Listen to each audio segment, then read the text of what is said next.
Un millionnaire retrouve son ex-femme au chevet de sa mère et découvre qu'elle a secrètement donné naissance à ses triplés. Bonjour à tous, ma précieuse et très chère famille. Bienvenue sur Monsieur Peter Stories.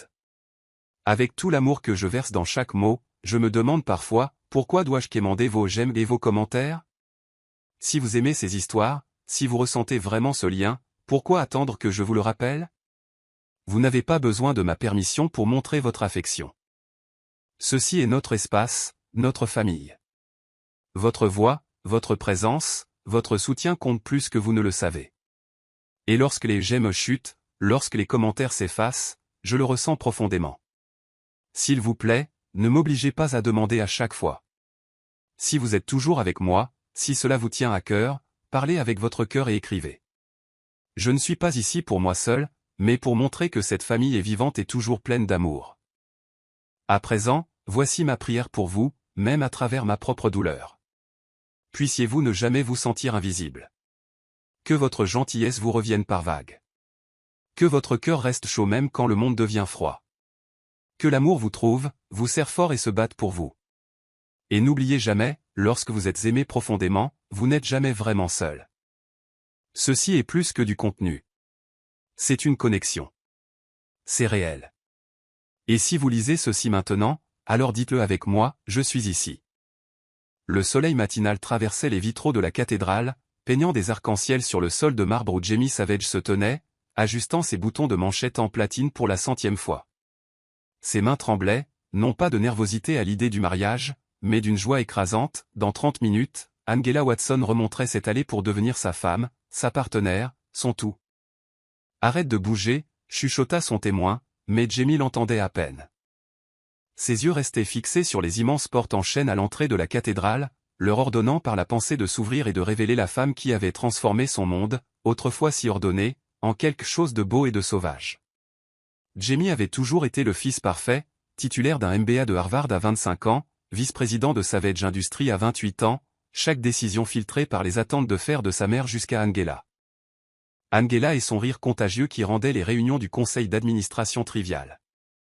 Angela qui remettait en question ses opinions conservatrices et le faisait rêver au-delà des marges bénéficiaires. Angela qui ne le voyait pas comme l'héritier d'Anne Murray Savage, mais simplement comme Jamie, l'homme qui laissait des messages vocaux terribles quand il était nerveux et qui nourrissait secrètement les chats errants derrière son bureau. Au premier rang, Anne trônait telle une reine tenant sa cour, son tailleur Chanel immaculé, son sourire prêt pour les photographes mondains. Elle s'était opposée à tout dans ce mariage, les origines de la mariée, le choix du lieu, et même les fleurs. Les pivoines sont si vulgaires, mon chéri, avait-elle dit à Jamie avec ce ton particulier capable de geler le champagne.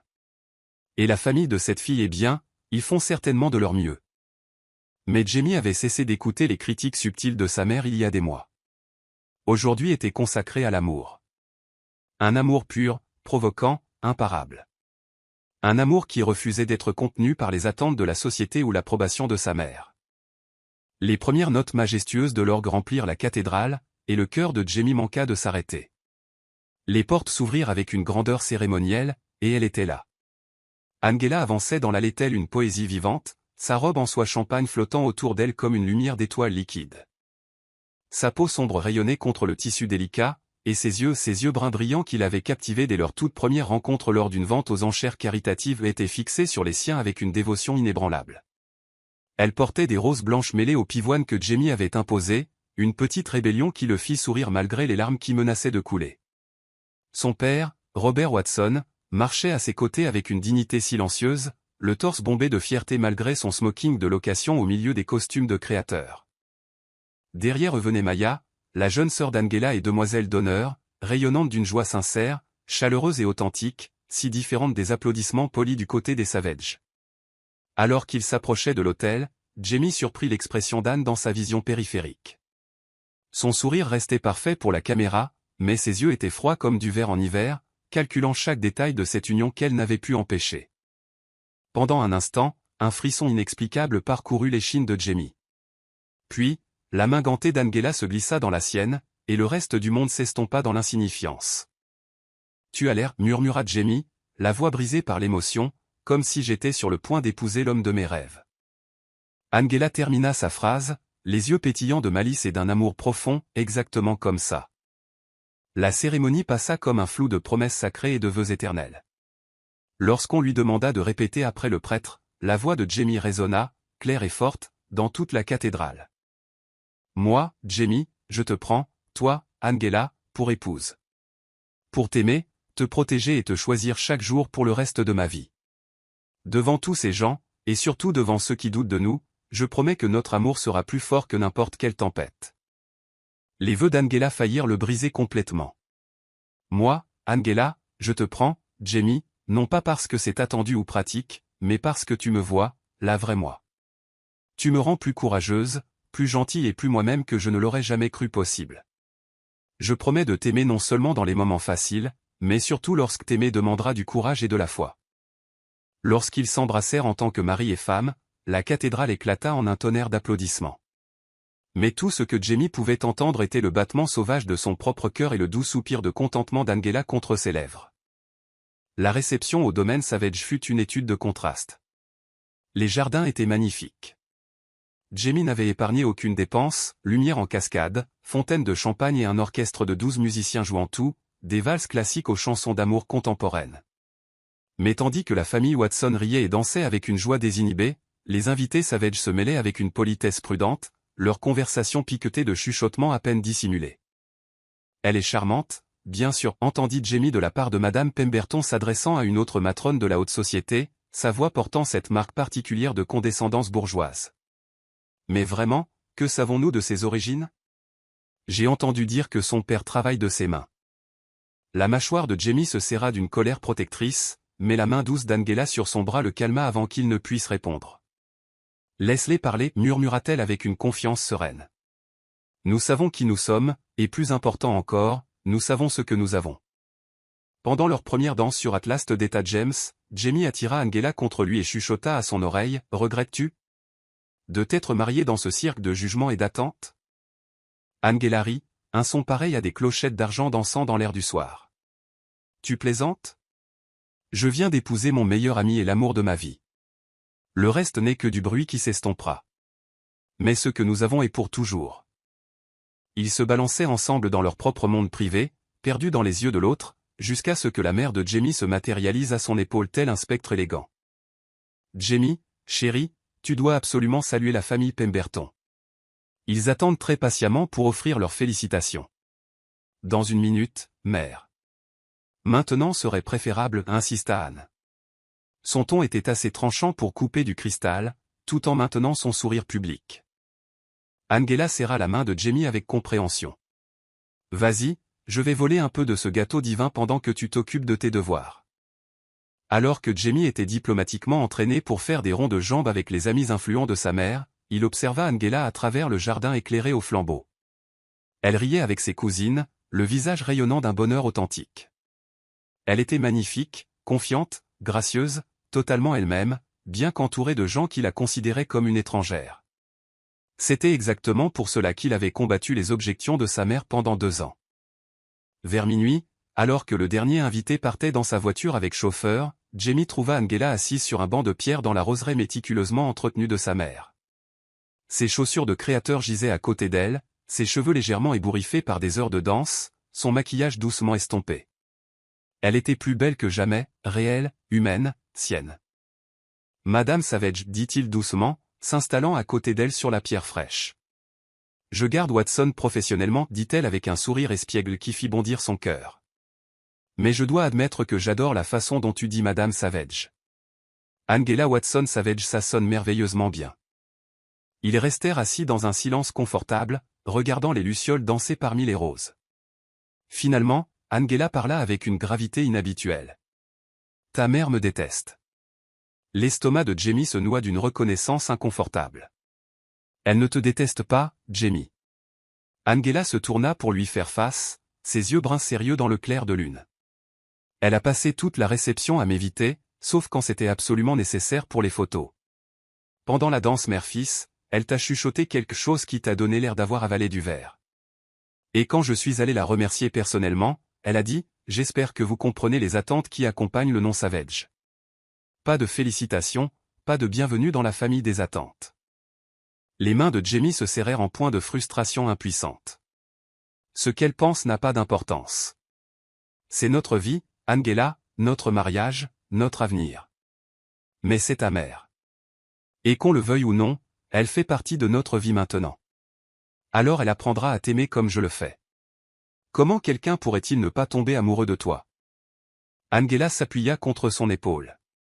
Promets-moi quelque chose, chuchota-t-elle avec une intensité surprenante. N'importe quoi au monde. Promets-moi que peu importe ce qui arrive, peu importe ce que quiconque dit, fait ou essaie de te faire croire, tu te souviendras de ce moment. Tu te souviendras que nous nous sommes choisis librement, complètement, et les yeux grands ouverts sur chaque défi à venir. Angela, qu'est-ce que tu? Promets le juste. Je le promets avec tout ce que je suis. Mais pourquoi as-tu l'air de te préparer à la guerre? Elle le fit taire par un baiser qui avait le goût du champagne, de l'éternité et d'une pointe de tristesse prophétique. Parce que je t'aime, Jamie Savage, et j'ai le sentiment que nous allons devoir nous battre pour cet amour. Alors qu'ils retournaient main dans la main vers la maison, leur sanctuaire, Jamie se sentait invincible. Laisse sa mère désapprouver. Laisse la société chuchoter et juger. Il avait Angela, et Angela l'avait lui. Au loin, le visage sculpté dans la glace et le calcul, Anne-Murray Savage tenait dans sa main parfaitement manucurée la carte de visite d'un détective privé. Elle commença à planifier la destruction de leur bonheur. Ils allaient découvrir à quel point ils avaient tort de croire que l'amour suffirait. Chapitre 2, le premier coup cruel. 1 an et 3 mois après leur mariage de conte de fées, Angela Watson Savage se tenait dans la salle de bain en marbre de leur pentouse, tenant un test de grossesse d'une main tremblante. 2 lignes roses brillaient comme des phares d'espoir. Jamie, appela-t-elle, la voix brisée par l'émotion. Jamie, viens ici. Il apparut dans l'encadrement de la porte, paniqué. Lorsqu'il vit le test et le sourire radieux d'Angela, son visage se transforma. Nous allons avoir un bébé. Il la souleva dans ses bras, la faisant tourner jusqu'à ce qu'ils soient tous deux étourdis de rire et de larmes. Tu es sûr? C'est réel? 2 tests, tous les 2 positifs. Oh, Jamie, nous allons être parents. Les 6 semaines suivantes passèrent dans un brouillard de nausées matinales et d'anticipation magique. Ils trouvèrent une obstétricienne, le docteur Sarah Chen, qui confirma la grossesse. Cependant, Anne intervint rapidement. Je veux que vous voyiez le docteur Hammond, insista-t-elle. C'est un spécialiste de la fertilité renommé. Jamie, voulant apaiser sa mère, convainquit Angela d'accepter un deuxième avis, bien qu'Angela préférât le docteur Chen. 3 jours plus tard, le monde d'Angela s'effondra. Des crampes, du sang, et une visite aux urgences où le docteur Chen leur annonça la terrible nouvelle, une fausse couche silencieuse. Il n'y avait plus de battement de cœur. Le deuil fut brutal. Angela se sentait vide, brisée. C'est durant cette période de vulnérabilité qu'Anne porta son coup. Elle organisa un rendez-vous avec le docteur Hammond pour des tests génétiques afin de comprendre la cause de la fausse couche. Le bureau du docteur Hammond ressemblait plus à un hôtel de luxe qu'à un cabinet médical. Il posa des questions intrusives sur l'historique reproductif d'Angela, la faisant se sentir comme si elle passait un examen. Je voudrais effectuer des tests spécialisés, dit-il. 2 semaines plus tard, Jamie appela Angela au travail, la voix glaciale. Rentre à la maison. Maintenant. Elle le trouva faisant les 100 pas, un dossier médical épais à la main. Dans ses yeux, elle lut la pitié, la confusion et, pour la première fois, le doute. Le docteur Hammond m'a appelé avec tes résultats. Et ton historique médical. Quel historique? Les traitements de fertilité que tu as suivis à Chicago. Les 2 fausses couches avant notre rencontre. Le diagnostic de syndrome de fausse couche à répétition. Angela le regarda, sidérée. Jamie, c'est impossible. Je n'ai jamais mis les pieds dans une clinique à Chicago. Je n'ai jamais eu d'autre grossesse que la nôtre. C'est tout là, Angela. Ton nom, ton numéro de sécurité sociale. Le docteur Hammond dit que tu as peut-être bloqué le traumatisme. Que certaines femmes suppriment ces souvenirs parce que c'est trop douloureux. C'est de la folie. Ces documents sont faux, hurla-t-elle. Mais Jamie voyait soit une femme dans le déni, soit une menteuse. Anne avait payé $50 000 pour ces faux documents parfaits. La première phase de son plan était terminée, les graines du doute étaient plantées. Chapitre 3, les graines de la tromperie médicale. 2 semaines après cette révélation dévastatrice, Jamie était assis seul face au docteur Hammond. « Je voulais vous parler seul des aspects psychologiques, dit le médecin avec gravité. Angela souffre probablement de ce qu'on appelle une grossesse fantôme, ou pseudociesis. » Il expliqua, études cliniques à l'appui, que des femmes traumatisées pouvaient développer des symptômes de grossesse purement psychologiques, allant jusqu'à falsifier des tests. Elle ne ment pas sciemment, Jamie. Elle croit vraiment être enceinte. C'est un mécanisme de défense. Jamie rentra chez lui, le cœur lourd, armé de doutes et de brochures psychiatriques. 2 mois passèrent dans un calme précaire, jusqu'au matin où Angela le réveilla, 3 tests de grossesse positifs à la main, le visage illuminé de joie. « C'est arrivé encore, Jamie. Nous allons avoir un bébé. » Au lieu de la joie, Jamie ressentit une terreur glacée. Les mots du docteur Hammond résonnaient dans sa tête. « Nous devrions voir le docteur Hammond tout de suite. Je préfère le docteur Chen. Le docteur Hammond connaît-on. État. » Le visage d'Angela se décomposa. « Tu ne me crois pas. Tu penses que je suis folle. Tu penses que j'invente cette grossesse. Je pense que tu souffres et que tu as besoin d'aide. Le docteur Hammond m'a montré des études. Sors, hurla-t-elle. Sors de notre chambre. » Ce jour-là, Angela tenta de prendre rendez-vous avec le docteur Chen, pour s'entendre dire que son dossier avait été transféré au docteur Hammond sur demande de la famille. Elle comprit alors qu'elle était piégée dans une toile invisible. Chapitre 4, la grossesse que personne ne croyait. 3 semaines plus tard, Angela, dont le ventre commençait à s'arrondir, était assise dans la salle d'attente du docteur Hammond. Jamie était là, mais distant. L'examen fut une torture psychologique. « Avez-vous vécu un stress inhabituel ?» demanda le docteur Hammond en prenant des notes. « Mon mari pense que je fais une dépression nerveuse, c'est assez stressant, répliqua Angela sèchement. Après l'examen, le docteur Hammond isola Jamie. « Je crains que mes soupçons ne soient confirmés, dit-il en montrant une échographie. L'utérus est vide. Pas de sac gestationnel, pas de fœtus. Mais elle a des nausées, son ventre grossit.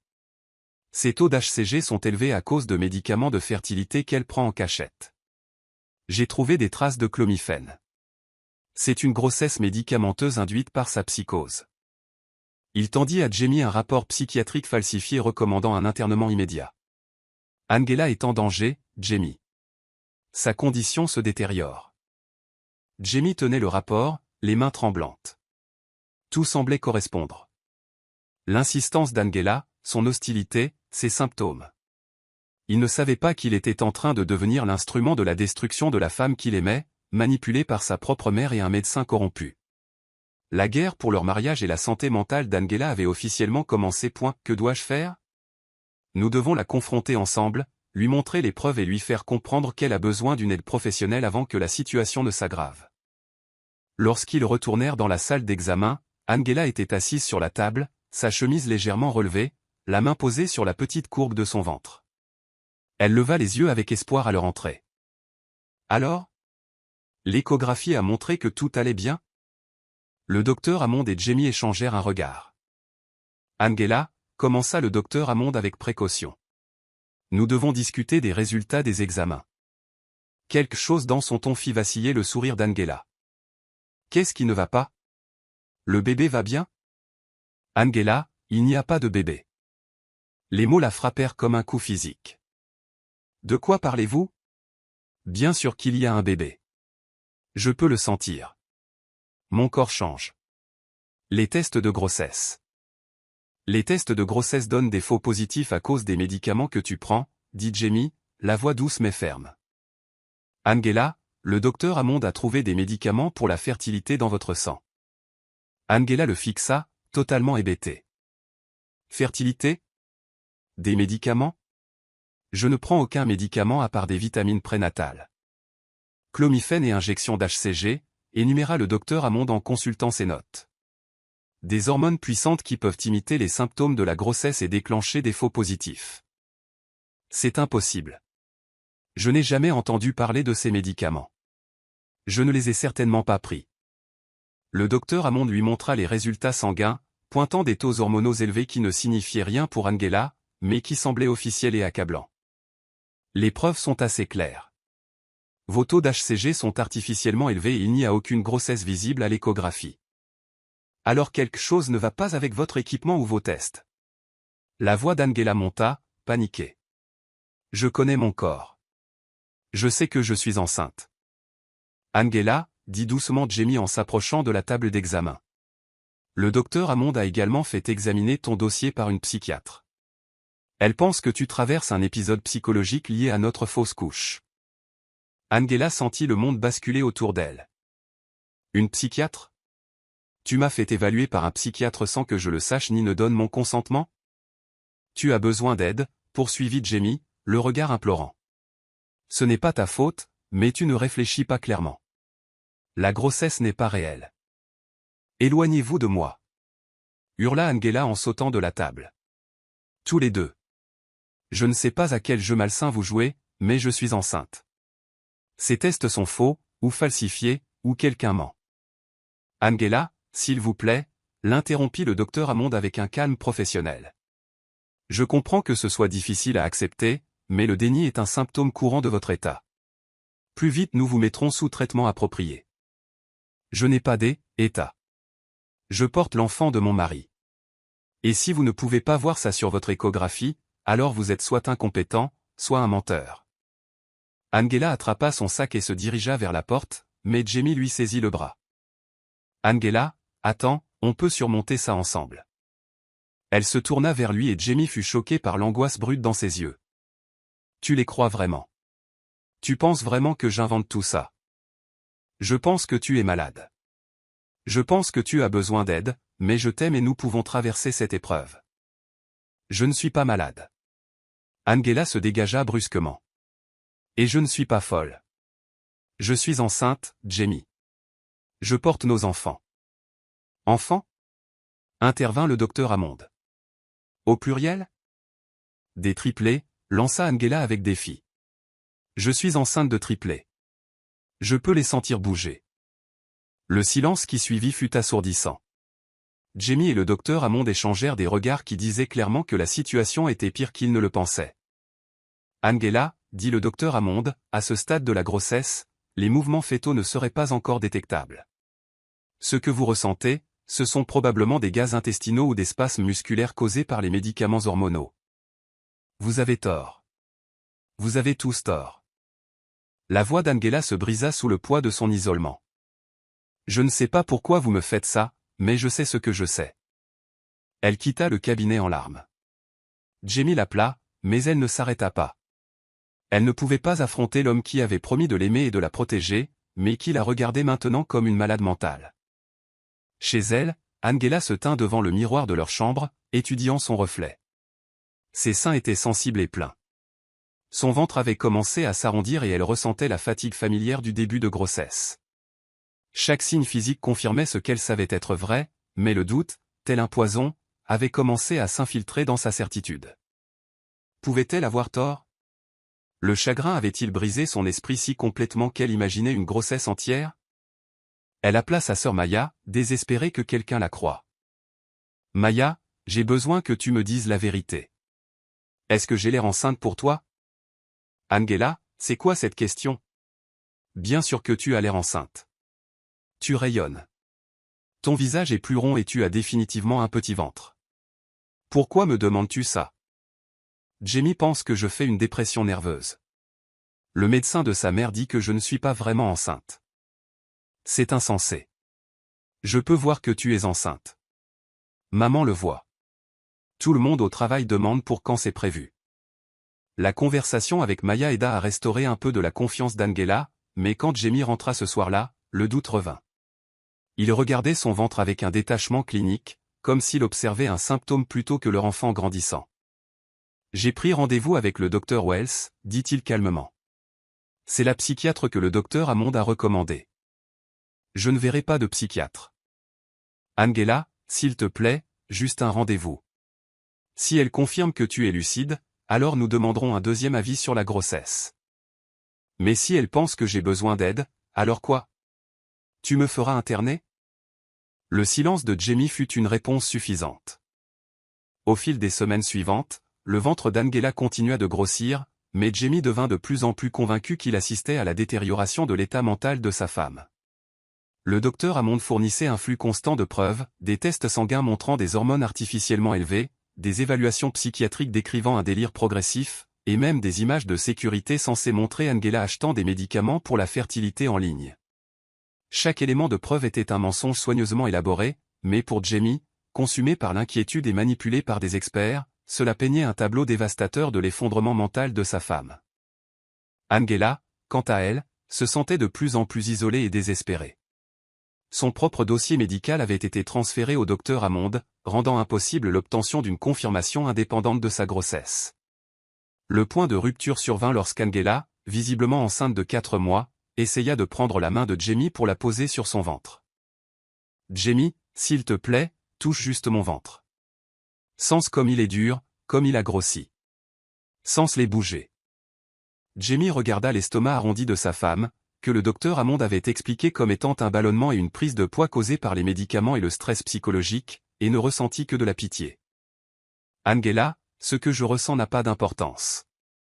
Les échographies ne montrent aucune grossesse. Les analyses de sang montrent des hormones artificielles. La psychiatre dit que tu vis un délire complexe. Alors ils mentent tous. Ou peut-être que quelqu'un les paie pour mentir. » Le désespoir d'Angela la faisait paraître paranoïaque, ce qui ne fit que confirmer les pires craintes de Jamie. Qui ferait ça? Pourquoi quelqu'un voudrait-il te convaincre que tu n'es pas enceinte? Angela regarda son mari, l'homme qui avait promis de toujours lui faire confiance, et réalisa avec une clarté dévastatrice qu'elle l'avait complètement perdu.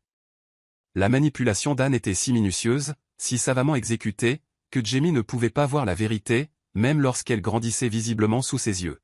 « Ta mère, chuchota T.L. Ne sois pas ridicule.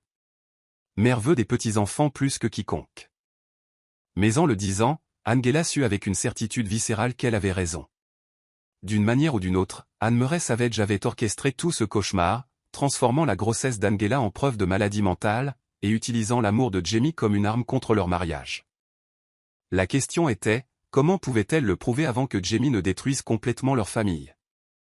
Cette nuit-là, alors que Jamie dormait dans la chambre d'amis et qu'Angela était allongée seule dans leur lit, les mains sur son ventre grandissant, elle sentit ses 3 enfants bouger et leur fit une promesse. « Je ne sais pas comment, mais je vais vous protéger.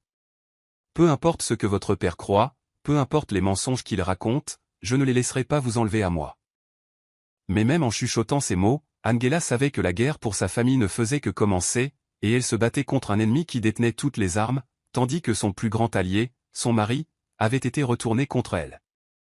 Dans son pantouse, Anne-Murray Savage passa en revue le dernier rapport du docteur Hammond avec satisfaction. Jamie était totalement convaincu de l'instabilité psychologique d'Angela, et celle-ci devenait de plus en plus isolée, exactement comme prévu. Bientôt, il serait temps pour la phase finale, faire interner Angela dans un établissement psychiatrique, où elle pourrait accoucher en toute sécurité des enfants qu'Anne élèverait comme les siens, tandis que Jamie pleurerait la femme qu'il croyait avoir perdue à cause de la folie. Le piège était presque refermé. Chapitre 5, quand l'amour devient incrédulité. L'intervention fut programmée un mardi matin de novembre, alors qu'Angela était enceinte de 5 mois et que son état était si évident que des inconnus dans la rue lui souriaient en demandant la date du terme. Mais les 3 personnes assises dans leur salon, Jamie, le docteur Hammond et le docteur Patricia Wells, la psychiatre regardait son ventre arrondi et n'y voyait que la preuve d'un effondrement psychologique. Angela, commença le docteur Wells, sa voix portant la douceur professionnelle réservée aux instables mentaux. Nous sommes ici parce que nous tenons à vous et voulons vous aider à aller mieux. Angela regarda autour d'elle les visages de ceux qui prétendaient l'aimer mais la croyaient folle. Jamie était assis, rigide d'angoisse, des cernes sombres sous les yeux après des semaines d'insomnie. Le docteur Hammond maintenait son masque de préoccupation professionnelle. Le docteur Wells, une femme sévère d'une 50aine d'années aux cheveux gris acier, observait Angela comme un spécimen fascinant. « Je n'ai pas besoin d'aide, » dit Angela, ses mains berçant son ventre de manière protectrice. « J'ai besoin que mon mari croie que je porte ses enfants. » Angela, la voix de Jamie se brisa de douleur, « S'il te plaît, écoute juste ce que le docteur Wells a à dire. Elle est spécialisée dans les cas comme le tien. » Quel est exactement mon cas, Jamie? Vous souffrez de pseudociesis, ou grossesse nerveuse, expliqua le docteur Wells en consultant un dossier épais, compliquée par des déséquilibres hormonaux induits par des médicaments et le développement d'idées paranoïaques. Idées paranoïaques? Votre conviction que des gens complotent contre vous, votre insistance sur le fait que les preuves médicales sont fabriquées, votre hostilité croissante envers quiconque remet en question votre délire. Angela sentit la rage et le désespoir s'affronter dans sa poitrine. Ce n'est pas un délire. Je suis enceinte, regardez-moi. Elle se leva et tendit son pull contre son ventre, montrant la courbe nette de la grossesse. Comment pouvez-vous regarder ça et me dire que c'est psychologique? La pseudociesis peut causer une distension abdominale significative, expliqua le docteur Wells avec détachement. Combiné à la prise de poids due aux médicaments et au stress, les changements physiques peuvent être très convaincants. J'ai des nausées matinales. Je suis épuisé. Mes seins sont sensibles. Je peux sentir les bébés bouger. Tous des symptômes qui peuvent être causés par les médicaments de fertilité que vous prenez, intervint le docteur Hammond. Angela, nous avons trouvé des preuves d'une consommation continue. Vos niveaux hormonaux sont dangereusement élevés. Je ne prends aucun médicament. Angela se tourna vers Jamie, implorante. Jamie, tu me connais. M'as-tu déjà vu prendre des médicaments mystérieux? As-tu déjà trouvé des pilules ou des seringues? Le silence de Jamie fut dévastateur. Finalement, il parla à peine, plus aucun murmure. Tu pourrais les cacher. Le docteur Hammond dit que les femmes dans ton état deviennent souvent très secrètes. Les mots frappèrent Angela de plein fouet. Son mari croyait maintenant qu'elle était capable de tromperies élaborées et d'automutilation. Je vois, dit-elle avec un calme mortel. Donc en plus d'être délirante, je suis aussi une menteuse et une toxicomane. Angela, tu es malade, supplia Jamie. Ça ne fait pas de toi une mauvaise personne, mais tu as besoin de traitement avant que ça n'empire. Empire? Comment cela pourrait-il être pire? Le docteur Wells se pencha en avant. Les femmes atteintes de pseudociesis non traitées progressent parfois vers des comportements plus dangereux, s'automutilant pour simuler des complications de grossesse. Dans des cas extrêmes, de la violence envers les membres de la famille qui menacent leur délire. Angela fixa la psychiatre, incrédule. Vous pensez que je pourrais devenir violente? Je pense que vous présentez une pensée de plus en plus paranoïaque et délirante. Votre appréciation de la réalité est gravement compromise. Dire que les preuves sont fabriquées est exactement, dit le docteur Wells avec satisfaction, le genre de pensée paranoïaque qui nous inquiète. Angela se sentait piégée dans un cauchemar où la logique avait été inversée. Chaque réponse rationnelle était transformée en preuve d'irrationalité. Chaque protestation était une preuve de délire. Que voulez-vous de moi? Demanda-t-elle, la voix brisée. Nous voulons que vous acceptiez une admission volontaire dans un établissement spécialisé où vous pourrez obtenir l'aide dont vous avez besoin, dit le docteur Wells. Un endroit où nous pourrons surveiller votre sevrage médicamenteux et commencer une thérapie intensive. Vous voulez m'enfermer. Nous voulons traiter votre condition avant qu'elle ne progresse au point où vous pourriez vous blesser ou blesser les autres. Angela regarda Jamie, cherchant sur son visage un signe de l'homme qu'il était. Et si je refuse? Alors nous demanderons un internement d'office, dit le docteur Wells d'un ton factuel. Basé sur votre évaluation psychiatrique et les preuves médicales, je crois que n'importe quel juge conviendrait que vous représentez un danger pour vous-même. La pièce tomba dans le silence, à l'exception de la respiration saccadée d'Angela. Elle comprenait maintenant que cela avait toujours été le plan. Pas un traitement, mais une élimination. Anne avait orchestré tout cela non seulement pour détruire son mariage, mais pour l'effacer complètement. J'ai besoin de temps pour réfléchir, dit finalement Angela. Bien sûr, acquiesça le docteur Wells, mais Angela, chaque jour passé dans cet état délirant rend le rétablissement plus difficile. Après le départ des autres, Angela et Jamie restèrent assis dans un silence écrasant. Dehors, la neige avait commencé à tomber. Te souviens-tu, dit-elle doucement, quand nous parlions d'avoir des enfants? Tu disais vouloir une petite fille avec mes yeux et mon entêtement? La voix de Jamie était épaisse de larmes non versées. Angela, tu disais que tu avais hâte de sentir notre bébé donner des coups. Tu as acheté ce livre sur la grossesse et tu lisais constamment à l'avance. La main d'Angela bougea sur son ventre. Ils bougent en ce moment même, Jamie, tous les trois. Nos enfants sont vivants et grandissent en moi, et tu es convaincu que je suis folle. Je suis convaincu que tu as besoin d'aide. De la part des mêmes personnes qui te disent que je ne suis pas enceinte. Le même médecin qui travaille pour ta mère? Jamie tressaillit. Cela n'a rien à voir avec ma mère. Vraiment? N'est-ce pas pratique que j'ai développé cette mystérieuse condition juste après notre mariage? N'est-ce pas étrange que le médecin de ta mère soit le seul à pouvoir la diagnostiquer? Maintenant, tu fais des théories du complot sur ma mère. Angela se leva brusquement, son ventre clairement visible. Je suis enceinte de 5 mois. J'ai pris 12 kilos. J'ai un ventre proéminent. Je n'ai pas eu mes règles depuis 5 mois. Es-tu en train de me dire que tout cela est psychologique? Jamie regarda sa femme et, pendant un instant, le doute vacilla dans ses yeux. Elle semblait certainement enceinte, mais les explications du docteur Hammond résonnaient dans son esprit. Les tests médicaux sont faux ou fabriqués, dit Angela, la voix brisée. Je parle de la femme qui a orchestré tout ce cauchemar. Ma mère n'est pas responsable de ta dépression mentale. Les mots restèrent suspendus entre eux comme une lame.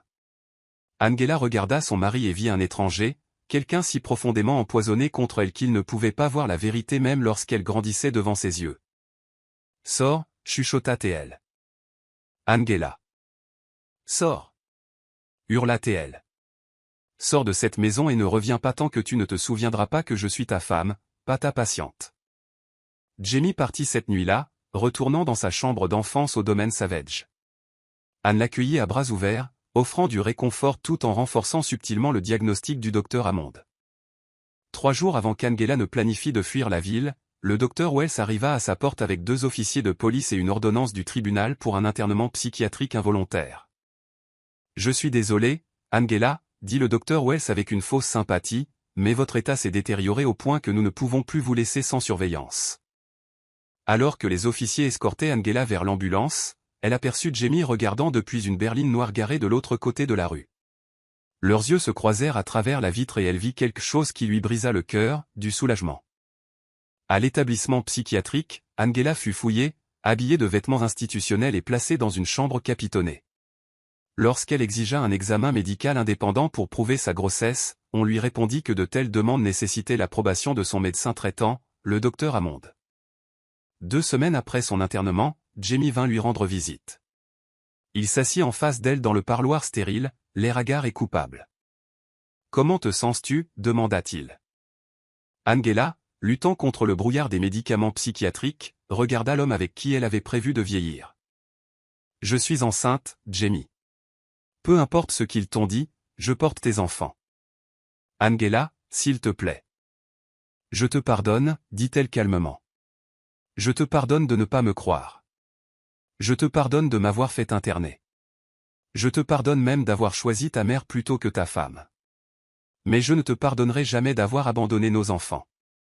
Jamie partit ce jour-là et ne revint pas. 3 semaines plus tard, son avocat remit à Angela les papiers du divorce alors qu'elle était assise dans sa chambre capitonnée, enceinte de 6 mois et complètement seule.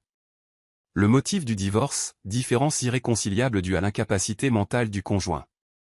Angela signa les papiers d'une main ferme, son autre main posée sur son ventre, où 3 bébés grandissaient, malgré l'insistance du monde à dire qu'ils n'existaient pas. Ne vous inquiétez pas, leur chuchota TL. Maman va trouver un moyen de sortir d'ici, et quand je le ferai, nous montrerons la vérité au monde. Dans son pantouse, Anne porta un toast à sa victoire en passant en revue le jugement de divorce. Bientôt, Angela accoucherait dans l'établissement psychiatrique, les enfants seraient placés sous la garde d'Anne en tant que seule parente saine d'esprit, et Jamie ne saurait jamais que sa femme disait la vérité depuis le début. C'était un plan parfait. Chapitre 6, la naissance qui brisa tout. Le travail d'Angela commença à 3h17 par une froide matinée de février, 7 semaines après qu'elle eut signé les papiers du divorce dans le service psychiatrique. Elle se réveilla avec de puissantes contractions qui la plièrent en 2 dans le lit étroit. À l'aide, halta-t-elle en appuyant sur le bouton d'appel. L'infirmière de nuit, Rosa, se précipita et trouva Angela agrippant son énorme ventre alors qu'une autre contraction la déchirait. « Rosa, s'il vous plaît, les bébés arrivent. » Le docteur Morrison, médecin-chef de l'établissement, arriva en quelques minutes. Contrairement au docteur Hammond, le docteur Morrison était un médecin intègre. Ce qu'il trouva lors de son examen lui fit saisir le téléphone immédiatement. « J'ai besoin d'une équipe obstétricale ici, tout de suite. Nous avons une femme en travail actif avec ce qui semble être une grossesse multiple. Ce qui semble être. Halta Angela. Docteur, je dis à tout le monde depuis 9 mois que je suis enceinte de triplé.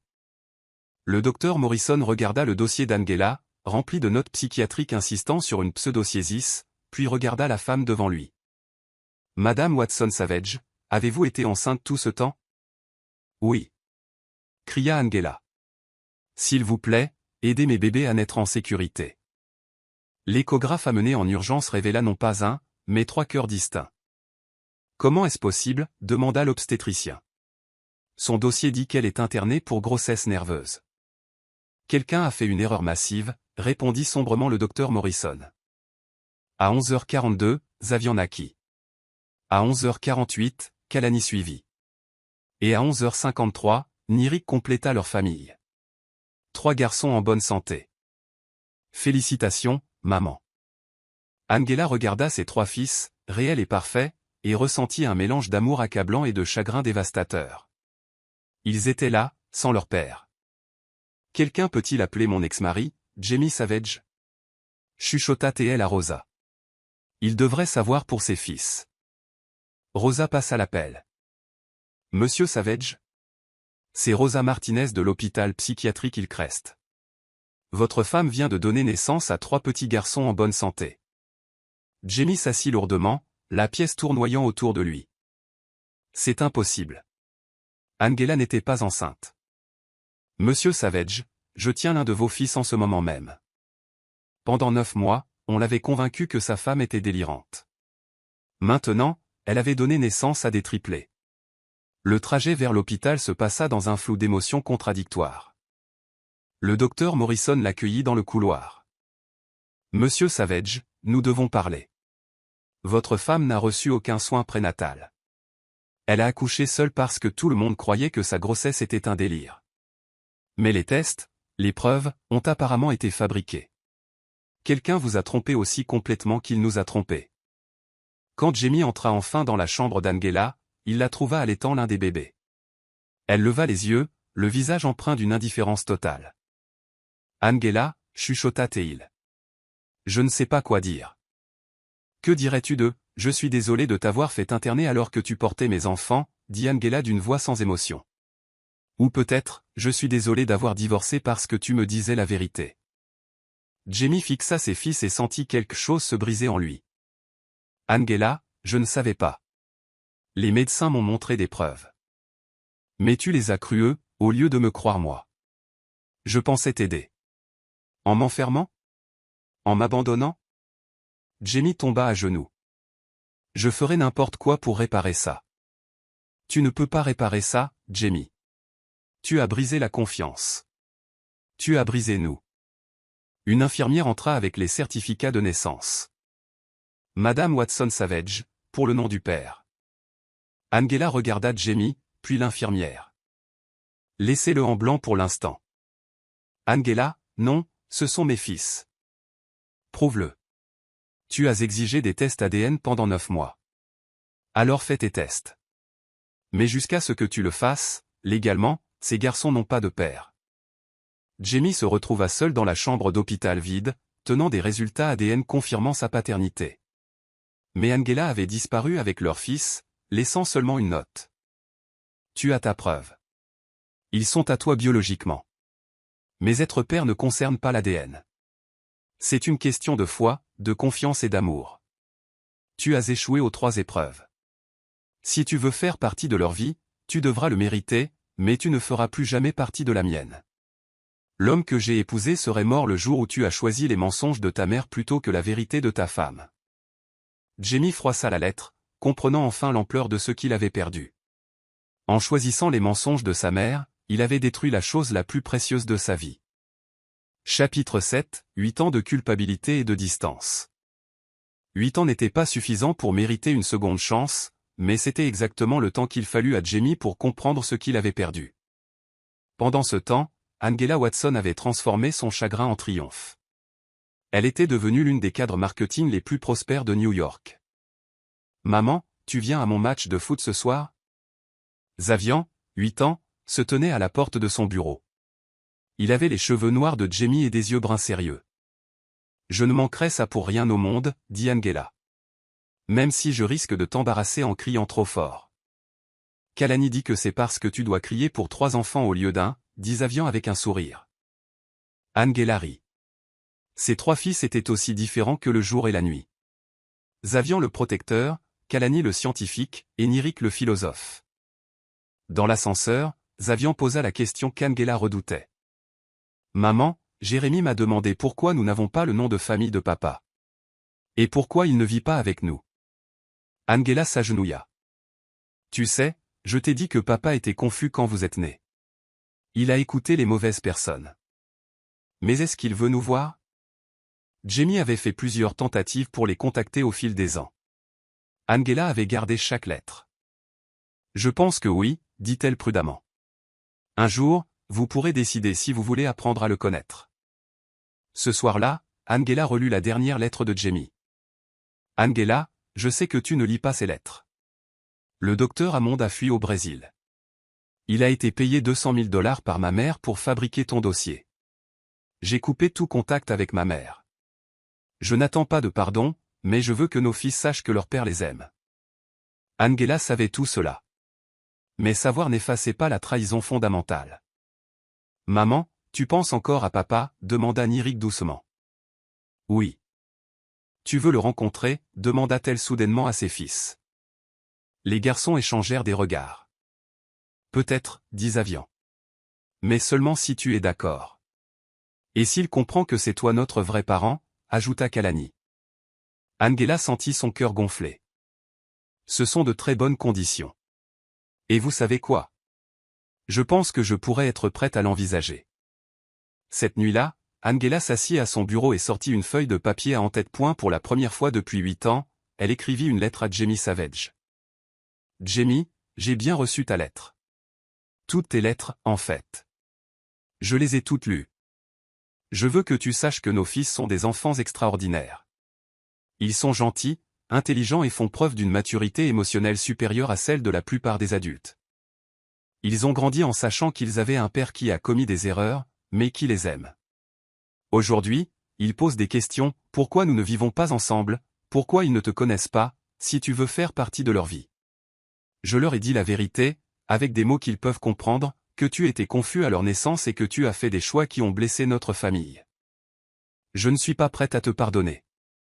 Je ne le serai peut-être jamais. Ce que tu as fait a brisé quelque chose en moi qui ne s'est pas réparé.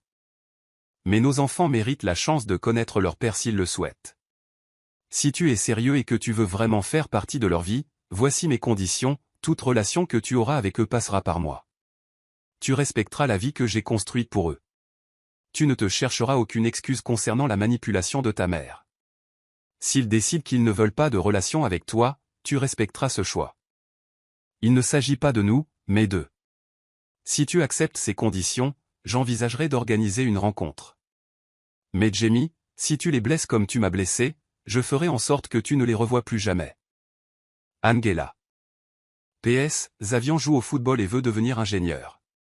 Kailani adore les sciences et veut guérir les maladies. Nirik lit constamment et veut devenir historien. Angela cacheta la lettre avant de pouvoir changer d'avis, l'adressant au bureau de Jamie chez Savage Industries.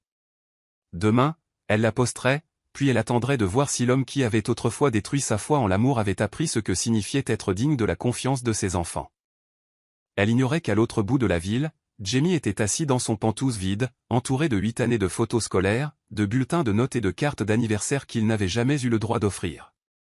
Sur son bureau se trouvait une lettre qu'il avait écrite mais jamais envoyée, demandant à Angela exactement ce qu'elle s'apprêtait à lui offrir, une chance de connaître ses fils. Ni l'un ni l'autre ne se doutait que le lendemain matin apporterait un coup de téléphone qui allait tout changer, forçant des vérités longtemps enfouies à éclater au grand jour et enclenchant le chapitre final de leur histoire d'amour brisé. Chapitre 8, quand la vérité réclame son dû. Le coup de fil qui allait tout bouleverser survint à 2h47 du matin, la nuit suivant l'envoi de la lettre par Angela, comme si le destin avait décidé que 8 ans de séparation suffisaient. Jamie se réveilla au son insistant de son téléphone vibrant sur la table de nuit. L'identifiant affichait l'hôpital Général Merci. Monsieur Savage, ici le docteur Patricia Moore de l'hôpital Merci. Votre mère, Anne-Murray Savage, a été admise il y a 1 heure. Elle demande à vous voir. Jamie s'assit dans son lit, instantanément alerte malgré leur tardive. Que s'est-il passé? Est-ce qu'elle va bien? Elle s'est effondrée lors d'un gala de charité. Nous faisons des examens, mais elle est stable pour le moment. Monsieur Savage, elle m'a demandé de vous dire qu'elle a besoin de vous parler d'urgence. Elle dit qu'il y a des choses que vous devez savoir, et elle insiste sur le fait que cela ne peut pas attendre. 20 minutes plus tard, Jamie se tenait devant la chambre d'hôpital de sa mère, hésitant avant d'entrer. Il ne s'était pas parlé depuis 3 ans, depuis le jour où il avait appris l'étendue de ses manipulations et était sorti de sa vie pour toujours. Mais la femme allongée dans ce lit d'hôpital ne ressemblait en rien à la redoutable Anne Murray Savage qui avait orchestré la destruction de son mariage. Elle paraissait fragile, diminuée, ses cheveux parfaitement coiffés écrasés contre les oreillers de l'hôpital, le visage pâle sans son armure habituelle de maquillage coûteux. Quand elle le vit, les larmes emplirent immédiatement ses yeux. « Jamie » murmura-t-elle. « Tu es venu. L'hôpital a appelé. Ils ont dit que tu me demandais. J'ai un cancer. » Les mots le frappèrent comme un coup physique. « De quoi parles-tu? Le docteur Moore a dit que tu t'étais évanoui. Cancer du pancréas. Stade 4. Je le sais depuis 2 mois. » La voix d'Anne était à peine audible. Les médecins disent qu'il me reste des mois, peut-être 1 an avec le traitement. Mais Jamie, ce n'est pas pour ça que je t'ai fait venir. Jamie s'effondra sur la chaise près du lit, ses émotions étant un mélange chaotique de chagrin, de colère et de confusion. Malgré tout ce qu'elle avait fait, elle restait sa mère. Je t'ai appelé parce qu'il ne me reste peut-être plus beaucoup de temps, et je ne peux plus vivre avec ces secrets. Tu dois connaître la vérité sur ce que j'ai fait à Angela. Toute la vérité. Je sais déjà ce que tu as fait. Non, dit Anne avec une force surprenante, tu en sais une partie. Tu es au courant pour le docteur Hammond et les dossiers médicaux falsifiés, mais tu ne sais pas à quel point c'était vaste. Anne plongea ses mains tremblantes dans le tiroir de sa table de nuit et en sortit une enveloppe Kraft. Je porte ça sur moi depuis 8 ans, attendant d'avoir le courage de te le montrer. Elle lui tendit l'enveloppe et les mains de Jamie tremblèrent en l'ouvrant. À l'intérieur se trouvaient des dizaines de documents, des relevés financiers montrant des paiements au docteur Hammond totalisant plus de 300 000 $, des contrats avec des détectives privés, des plans détaillés de manipulation psychologique, et des photographies. Les photos donnèrent la nausée à Jamie. Elle montrait Angela pendant sa grossesse, prise au téléobjectif depuis la rue ou à travers des fenêtres, des photos d'elle chez le médecin, au travail, achetant des vêtements de maternité. Il y en avait des dizaines, documentant chacun de ses mouvements durant les 9 mois où tout le monde croyait qu'elle faisait une dépression nerveuse. Tu l'as fait suivre, dit Jamie, la voix sourde d'incrédulité. J'ai tout documenté. Chaque rendez-vous médical qu'elle essayait de prendre et que nous avons bloqué, chaque symptôme de grossesse qu'elle présentait et que nous avons justifié autrement. Anne sortit une autre série de documents. Ce sont les vraies images échographiques de sa grossesse. Le docteur Hammond les a prises pendant ses rendez-vous mais a montré les fausses. Avec des mains tremblantes, Jamie examina les échographies qui montraient clairement 3 bébés à divers stades de développement. Les dates prouvaient qu'elles avaient été prises pendant la prétendue grossesse nerveuse d'Angela. Sur une image, il pouvait voir de minuscules mains et pieds. Sur une autre, 3 battements de cœur distincts étaient visibles. Tu savais, murmura Jamie, tout ce temps, tu savais qu'elle était vraiment enceinte. Je savais qu'elle portait des triplés dès son rendez-vous de la 12e semaine. Je savais qu'ils étaient en bonne santé et se développaient normalement. Je savais qu'elle te disait la vérité sur tout. Alors pourquoi? La voix de Jamie se brisa complètement. Pourquoi l'as-tu détruite? Pourquoi nous as-tu détruits? Anne ferma les yeux, les larmes ruisselant sur ses joues. Parce que j'étais terrifié à l'idée de te perdre. Parce qu'Angela était forte, indépendante et te rendait heureux d'une manière que je ne pouvais pas contrôler.